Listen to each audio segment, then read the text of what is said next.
Warga Pulau Sembilan mengusir kapal asing yang akan masuk ke perairan Langkat.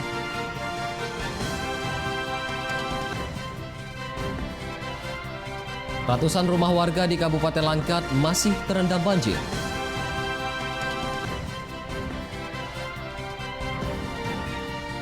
Anda pernah mencoba pakat, makanan khas warga Mandailing saat berbuka puasa? Halo pemirsa, senang sekali kami dapat kembali hadir di hadapan Anda dalam program Wajah Sumut, edisi Selasa 5 Mei 2020. Selain 3 berita utama tadi, kami juga telah menyiapkan informasi menarik lainnya selama 30 menit ke depan. Bersama saya, Dana Pangaribuan, inilah Wajah Sumut selengkapnya.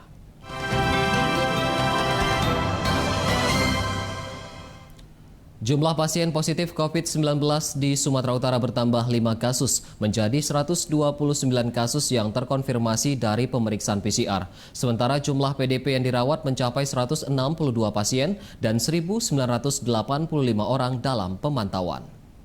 Gugus Tugas Percepatan Penanganan COVID-19. Data tersebut dikonfirmasi oleh Gugus Tugas Percepatan Penanganan COVID-19 Sumatera Utara per tanggal 4 Mei 2020 pukul 17 waktu Indonesia Barat. Jumlah pasien positif COVID-19 yang terkonfirmasi dari pemeriksaan PCR bertambah 5 kasus menjadi 129 kasus positif. Sementara untuk kasus positif yang meninggal dunia sebanyak 13 orang dan yang telah dinyatakan sembuh sebanyak 41 orang. Jumlah PDP yang menjalani perawatan saat ini sebanyak 162 pasien dan ODP sebanyak 1.985 orang. Juru bicara Gugus Tugas Percepatan Penanganan COVID-19 Sumatera Utara Aris Yudariansah menyampaikan, selain pandemi COVID-19, masyarakat Sumut juga harus mewaspadai penyakit demam berdarah karena telah memasuki musim pancaroba. Istirahat yang cukup dan olahraga yang teratur. Pastikan kita bisa tetap menjaga jarak. Tidak, pasien dalam pengawasan PDP berjumlah 162 orang. Pasien positif berjumlah 129 orang. Pasien sembuh 41 orang, pasien meninggal. Ratusan warga Pulau Sembilan, Kecamatan Pangkalan Susu, Kabupaten Langkat menolak kedatangan kapal berbendera Hong Kong yang diduga membawa warga negara asing. Aksi penolakan dilakukan karena warga khawatir virus COVID-19 masuk ke desa mereka. Pulau Sembilan melakukan penolakan terhadap kedatangan kapal. Inilah rekaman amatir milik warga yang memperlihatkan aksi penolakan ratusan warga Pulau Sembilan, Kecamatan Pangkalan Susu, Kabupaten Langkat. Warga menolak kedatangan kapal berbendera Hong Kong yang hendak merapat ke dermaga desa. Kapal diduga akan melakukan bongkar muat ikan dari keramba milik salah satu perusahaan di desa tersebut. Menurut warga, mereka khawatir akan masuknya virus COVID-19 ke desa mereka sehingga warga menghalau kapal asing tersebut untuk kembali ke tengah laut. Terkait hal tersebut, pihak Syah Bandar Pangkalan Susu Kabupaten Langkat memberikan klarifikasi melalui akun resmi milik Syah Bandar yang menyatakan bahwa kedatangan kapal asal Hong Kong tersebut telah memenuhi persyaratan sesuai standar ketentuan baik imigrasi, bea cukai, dan prosedur kesehatan COVID-19. Pihak Syah Bandar juga membantah kapal tersebut membawa tenaga kerja asing. Kapal Cina. Kedatangan kapal asing ke Indonesia untuk mengangkut ikan sudah sesuai dengan prosedur kekarantinaan, imigrasi, dan bea cukai. Maka diizinkan kapal ini untuk melaksanakan kegiatan muat untuk ekspor. Kedua, terkait dengan informasi COVID-19. Sementara di daerah lain, pemerintah Kabupaten Samosir melalui gugus tugas COVID-19 memperketat penjagaan di 4 titik pintu masuk ke Kabupaten Samosir. Selain melarang pengunjung yang ingin berwisata, petugas juga menghimbau warga Samosir yang di luar daerah untuk tidak pulang mudik. Seperti terlihat di pintu masuk jalur darat menuju Samosir di kawasan Menara Pandang Tele, Kecamatan Harian. Seluruh kendaraan yang melintas masuk diberhentikan dan diperiksa petugas kepolisian. Para penumpang didata identitasnya dan dimintai keterangan terkait tujuannya ke wilayah Samosir. Hal ini dilakukan sebagai upaya untuk mengantisipasi penyebaran COVID-19, terkhusus melarang warga yang ingin berwisata, sekaligus menghimbau warga Samosir untuk sementara waktu tidak pulang ke kampung halaman di tengah pandemi COVID-19. Tujuannya ngapain ke sana, Nak? Berobat. diberitahukan kepada pengunjung yang akan datang ke Kabupaten Samosir, sudah ditegaskan oleh Pak Bupati beserta jajaran dilarang untuk berkunjung ke objek-objek wisata di Kabupaten Samosir. Pemerintah Kota Medan melakukan razia wajib masker bagi warga di 2 lokasi di Kota Medan. Dalam razia, petugas menahan belasan kartu identitas milik warga. Beginilah razia wajib masker yang dilakukan PLT Wali Kota Medan Ahyar Nasution bersama Satuan Polisi Pamong Praja di salah satu pasar tradisional di Jalan Gurila, Kecamatan Medan Perjuangan Kota Medan pada Senin pagi. Satu persatu petugas merazia warga dan pedagang yang tidak menggunakan masker. Dalam razia, petugas menahan 16 kartu identitas warga, 12 diantaranya milik warga pembeli dan 2 lainnya milik pedagang. Tidak hanya penahanan KTP warga, sanksi disiplin juga diterapkan berupa push-up guna memberikan efek jerah. PLT Wali Kota Medan menyampaikan KTP warga akan ditahan selama 3 hari dan setelahnya pemilik dapat mengambil KTP tersebut ke kantor Satpol PP Medan. Selain memberikan sanksi penahanan KTP pada warga, Ahyar juga menambahkan akan menerapkan sanksi pencabutan izin usaha terhadap pelaku usaha yang tidak mematuhi aturan karantina kesehatan. Sesuai dengan rencana melaksanakan tindakan sanksi administratif bagi warga yang tidak menggunakan masker, akan menahan kartu identitasnya selama 3 hari. Jadi ini sebenarnya bukan pemerintah Kota Medan ingin menyusahkan rakyatnya, bukan. Sementara di tebing tinggi, pemerintah kota juga akan mewajibkan warga memakai masker sebagai upaya pencegahan penyebaran COVID-19. Warga yang melanggar aturan akan diberi tindakan penahanan KTP. Pernyataan tersebut disampaikan Wali Kota Tebing Tinggi Umar Zunaidi Hasibuan saat melakukan sosialisasi penggunaan masker di sejumlah perkantoran dan pasar. Dalam sosialisasi, pemerintah kota bersama Forum Komunikasi Pimpinan Daerah Kota Tebing Tinggi juga membagikan 15.000 lembar masker gratis kepada warga. Umar Zunaidi mengatakan hingga kini masih banyak ditemui warga yang tidak memakai masker saat berada di keramaian.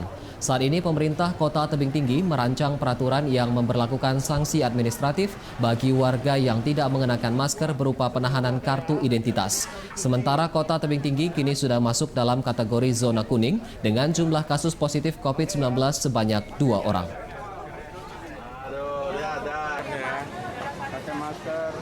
Ya minimal pencabutan KTP kepada mereka. KTP-nya disita dulu untuk sementara. Itu sanksi yang minimal kita lakukan. Tapi kalau terhadap para penjual, kemungkinan kalau 3 kali melakukan kelalaian, izin tempat usahanya kita. Pasca penerapan larangan mudik di tengah pandemi COVID-19, jumlah kendaraan yang melintas di jalur tol Sumatera Medan Binjai menurun mencapai 58%. Hal tersebut disampaikan Kepala Cabang PT Hutama Karya Wilayah Sumut, Indrayana. Menurut Indrayana, berkurangnya jumlah kendaraan yang melintas di jalur tol Sumatera Medan Binjai terjadi sejak diberlakukannya larangan mudik di tengah pandemi COVID-19 dari pemerintah. Sementara penerapan aturan karantina kesehatan yang dilakukan Pemko Medan dan skenario penyekatan di sejumlah titik jalan oleh Polda Sumut juga berdampak terhadap turunnya jumlah kendaraan. Di hari libur maupun akhir pekan, jumlah kendaraan turun mencapai 58% atau hanya sekitar 8 hingga 9.000 kendaraan. Sedangkan di hari biasa, penurunan jumlah kendaraan mencapai 30 hingga 32% atau hanya 12.000 kendaraan yang melintas di jalur tol Sumatera Medan Binjai.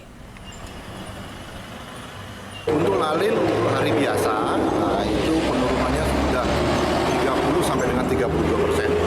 Untuk hari libur atau weekend, itu penurunannya sudah 50 sampai dengan 58%. Biasanya berapa kendaraan yang masuk, Pak? Biasanya itu hari-hari biasa tuh bisa sampai dengan 20.000. Pemirsa, usai jeda akan hadir informasi mengenai ratusan rumah warga di Kabupaten Langkat masih terendam banjir. Tetaplah bersama kami.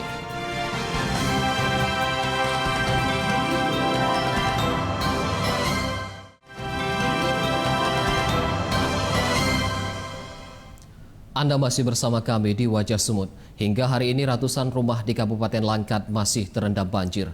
Hujan lebat yang terjadi dalam beberapa hari terakhir menyebabkan banjir tak kunjung surut. Salah satu kawasan yang masih terendam banjir adalah Kecamatan Tanjung Pura. Ketinggian air di kawasan ini mencapai 50 cm hingga 1 meter, di mana air mulai masuk ke rumah warga sejak Kamis pekan lalu dan banjir terjadi karena luapan air Sungai Batang Serangan. Warga memilih bertahan di rumah masing-masing sebab khawatir dengan harta benda mereka. Banjir bukan saja terjadi di Kecamatan Tanjung Pura, namun juga di Kecamatan Padang Tualang dan juga Kecamatan Besitang. Namun banjir terparah terdapat di Kecamatan Tanjung Pura, tepatnya di Dusun 1 Desa Payaprupuk yang merendam ratusan rumah warga. Kini warga korban banjir berharap ada bantuan dari pemerintah daerah karena banjir diprediksi masih akan terus terjadi. Ini di sini udah berapa hari nih banjir ya, Kak? 2 hari lah, ini udah gelap lagi cuacanya. Bantuan kami belum dapat ada bantuan. Ini serumah kalau dari sini kalau melintas nggak pakai raket ini berapa meter nih? Ya segini lah, berapa meter tuh. Baru ini lah nih, udah setahun nih banjir besarnya. Baru ini. 15 anggota DPRD Kabupaten Nias melayangkan mosi tidak percaya kepada Ketua DPRD Nias Ali Nurul Lauli. Ali Nurul Lauli dituding telah menciderai marwah lembaga legislatif dan mengabaikan hak-hak anggota DPRD dalam pengambilan keputusan. Sikap mosi tidak percaya kepada Ketua DPRD Kabupaten Nias Ali Nurul Lauli dilayangkan 5 dari 6 fraksi DPRD Nias, yakni fraksi Nasdem, fraksi PDIP, fraksi Golkar, fraksi Hanura, dan fraksi GPS. Mosi tidak percaya ditandatangani 15 anggota DPRD dan diserahkan kepada Sekretaris Dewan untuk diteruskan kepada pimpinan DPRD. Para anggota Dewan tersebut menuding Ketua DPRD Nias telah mengabaikan hak anggota Dewan dan atas tanggapan terkait LKPJ Bupati Nias tahun 2019. Dalam surat tersebut disebutkan Ketua DPRD Nias diduga melanggar peraturan pemerintah nomor 13 tahun 2019 tentang laporan evaluasi penyelenggaraan pemerintah daerah, melanggar tata tertib DPRD nomor 1 tahun 2018, serta mengabaikan surat Kemendagri tanggal 24 Maret 2020 terkait perpanjangan waktu penyerahan LKPJ Kepala Daerah hingga 30 April 2020. Menurut Wakil Ketua DPRD Nias Sabayuti Gulo, tindakan yang dilakukan Ketua DPRD menciderai marwah lembaga legislatif, terutama mengabaikan hak anggota Dewan. Sabayuti Gulo menambahkan bahwa sejak disampaikannya surat mosi tidak percaya, maka segala tindakan Ketua DPRD Nias baik dalam memimpin rapat, juga dalam menandatangani surat-surat dinyatakan tidak sah. Ada sikap mengambil keputusan secara sepihak dan tindakan-tindakan itu adalah menciderai. Dan saya mau katakan itu adalah perampasan terhadap hak-hak berpendapat anggota DPRD yang ada di lembaga ini. Oleh karena itu sebelum ini berlanjut. Kita ke berita kriminal. Aksi 2 pelaku pencurian sepeda motor milik karyawan gudang beras di Kecamatan Percut Setuan terekam kamera pengawas CCTV. Para pelaku membawa kabur 1 unit sepeda motor milik korban. Inilah rekaman CCTV yang memperlihatkan aksi pencurian yang dilakukan 2 pelaku terhadap sepeda motor milik korban Oktaviani, karyawan gudang beras di Jalan Cemara Asri Medan, Kecamatan Percut Setuan. Dalam rekaman, 1 dari 2 pelaku turun dan merusak kunci motor hanya dalam waktu hitungan menit lalu membawanya kabur. Korban kemudian melaporkan kejadian tersebut ke Polsek Percut Setuan beserta barang bukti rekaman CCTV dan berharap kedua pelaku dapat segera ditangkap.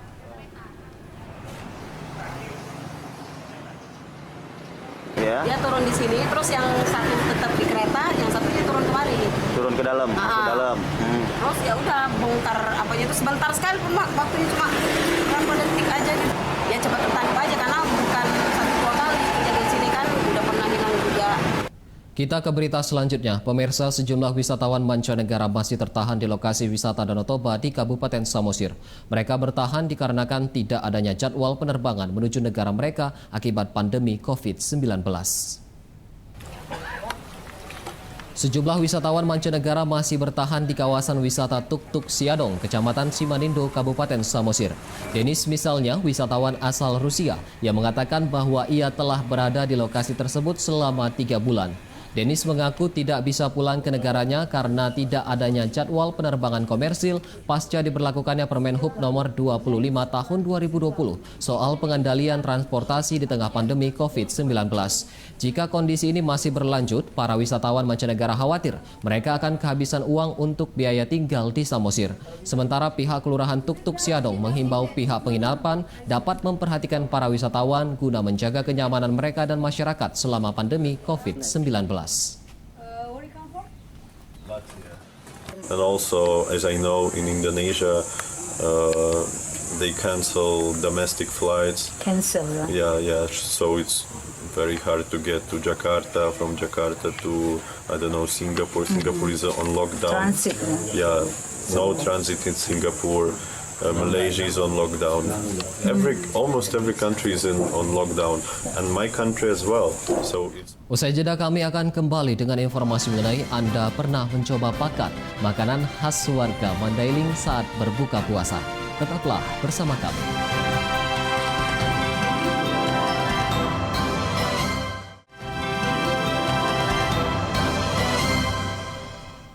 Kembali lagi di Wajah Sumut. Pemerintah Kota Gunung Sitoli memberikan keringanan bagi para pedagang dan pengusaha dengan penghapusan tagihan pajak dan retribusi selama 9 bulan.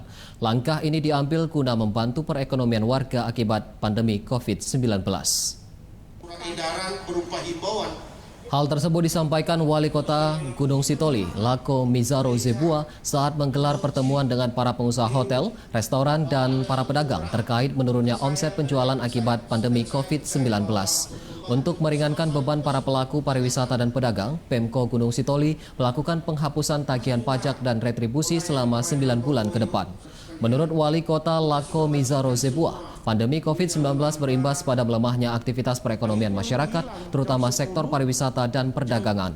Penghapusan pajak retribusi mulai berlaku sejak April hingga Desember mendatang dan para pedagang juga mendapatkan potongan 50% sewa kios. Sementara bagi peminjam modal dana bergulir, Pemko Gunung Sitoli juga memberikan keringanan pembayaran selama 9 bulan. Untuk tahun ini ya kita nggak ngutip ya, terutama kepada pengusaha hotel dan restoran. Kita tahu bersama bahwa dampak COVID-19 ini sama dua pengusaha ini yang betul-betul berdampak. Pemirsa, gugus tugas percepatan penanganan Provinsi Sumatera Utara menyalurkan bantuan alat pelindung diri kepada pemerintah Kabupaten Pakpak Barat. Hingga saat ini Pakpak Barat masih menjadi kawasan zona hijau COVID-19.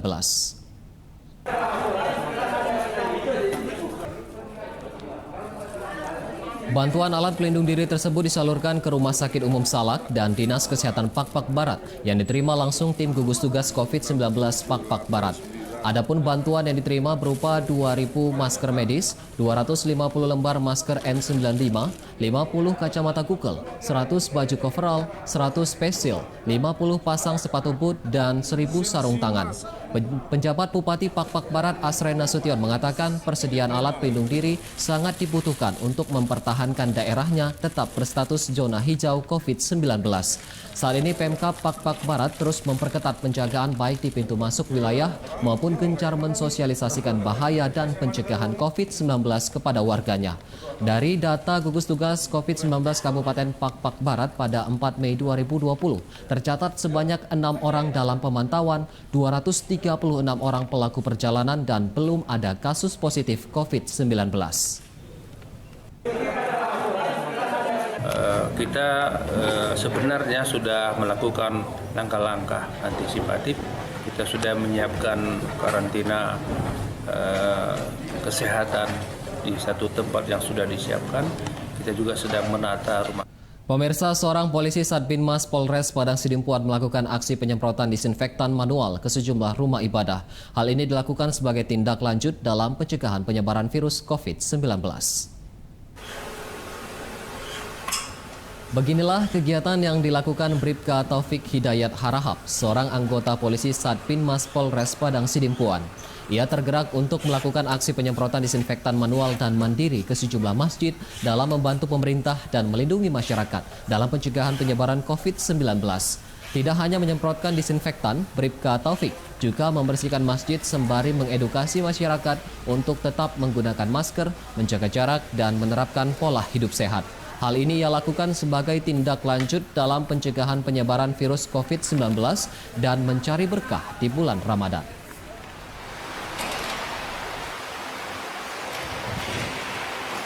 Insya Allah 3 kali dalam seminggu, dan yang pastinya insya Allah untuk setiap hari, setiap Jumat insya Allah kita laksanakan penyemprotan disinfektan. Ya, kita berupaya meminimalisir daripada penyebaran corona ataupun COVID-19 supaya tidak menyebar di masjid-masjid. Selain penyemprotan, kita lakukan penyapu. Pemirsa, tahukah Anda bahwa rotan yang biasa dijadikan perabotan dapat diolah menjadi sajian makanan, khususnya batang rotan muda? Nah, sajian makanan tersebut dikenal dengan sebutan pakat, yang merupakan kuliner khas Mandailing yang biasa kita temukan saat bulan Ramadan. Seperti apa pengolahan rotan muda ini dan seperti apa rasanya? Berikut liputannya untuk Anda. Informasi tersebut sekaligus menjadi penutup Wajah Sumur edisi hari ini. Saya Dana Pangaribuan beserta kru yang bertugas mengucapkan terima kasih. Tetaplah jaga kesehatan Anda dengan mengkonsumsi makanan bergizi dan berolahraga. Sampai jumpa.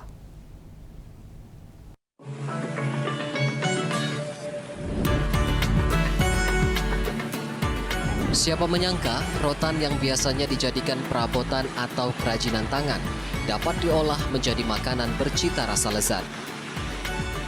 Apalagi kalau bukan pakat, sajian kuliner rotan khas masyarakat Mandailing yang mudah Anda temukan di sejumlah ruas jalan di Kota Medan saat bulan Ramadan. Salah satunya di kawasan Jalan Denai, Kecamatan Medan Denai, Kota Medan. Untuk membuat sajian kuliner pakat sangatlah mudah. Batang rotan yang digunakan adalah batang rotan muda atau pucuk rotan dan hanya perlu dibakar di atas api selama 10 menit. Selanjutnya bagian dalam rotan dipisahkan dari kulitnya untuk kemudian dimakan menggunakan sambal ataupun dicampurkan ke masakan lainnya. Menurut pedagang pakat, mengkonsumsi pakat memiliki khasiat mengobati sejumlah penyakit dan dapat menambah nafsu makan setelah seharian berpuasa. Khas nih, makanan khas Tapanuli Selatan, dan ini memang untuk menambah selera makan di waktu berbuka puasa dan waktu sahur. Dari jenis apa nih, Pak? Dari rotan muda. Sementara menurut pembeli, sajian kuliner pakat memiliki cita rasa yang lezat sehingga dapat menjadi pilihan makanan untuk berbuka puasa. Saya sering beli. Ya rasanya awalnya cuma sekedar mau coba-coba, tapi berikutnya memang enak di lambung. Nggak tahu saya apa kandungannya ini. Harusnya orang-orang ahli gizi, ahli pangan teliti nih kenapa enak di lambung. Dalam satu hari, pedagang pakat dapat menjual sebanyak 400 hingga 600 pucuk rotan dengan harga Rp3.000 per batang. Bagaimana pemirsa? Pakat bisa menjadi pilihan Anda untuk berbuka puasa bersama keluarga di rumah. Dari Medan, Sumatera Utara, Muhammad Harizal, Metro TV.